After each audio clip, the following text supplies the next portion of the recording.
Pinamamadali ni Pangulong Ferdinand R. Marcos Jr. ang pag-aayos sa gumuhong bahagi ng Marcos Highway sa Tuba, Benguet.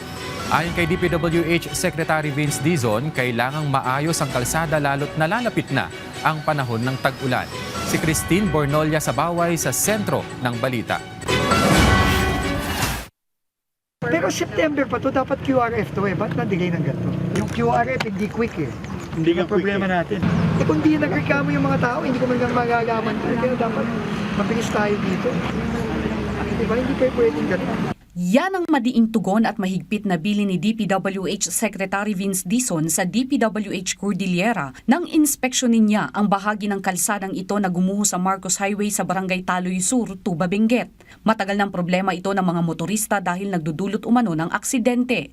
September 2025, tuluyang gumuho ang lupa sa kalsada dahil sa epekto ng bagyong Nando. So kaya medyo nag-aagit ako nung nalaman ko. Kaya pinapunta ko agad ako ni Pangulo dito. Nag-coordinate kami kay Sec Tony na kailangan puntahan ko to para sabihan na yung RD natin tsaka yung diesel engineer natin na ipagawa na ngayon.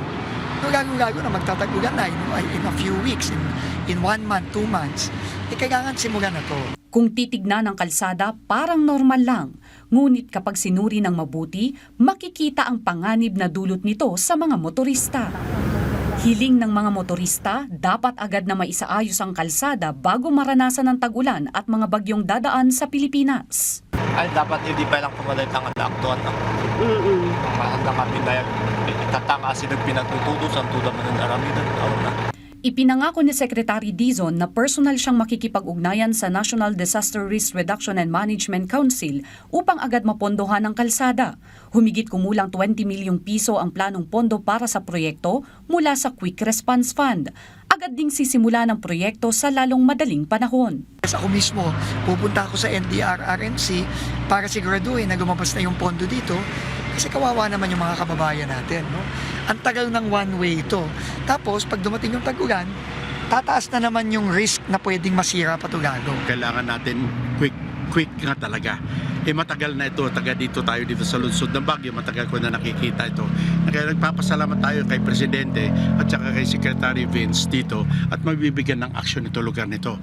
Kasi kung ito ay dumating ulit ng tag-ulan, mas lalong mahuhulog yan. Mapuputulan ulit tayo na access road, lalo na sa mga trucks and buses na dadaan dito. Sa ngayon, iisa lamang ang nadadaanan na kalsada kaya iniutos ni Secretary Dizon ang agarang aksyon at masusing pagmumonitor para maiwasan ang anumang insidente. Christine Bornolia sa Baway para sa Pambansang TV sa Bagong Pilipinas.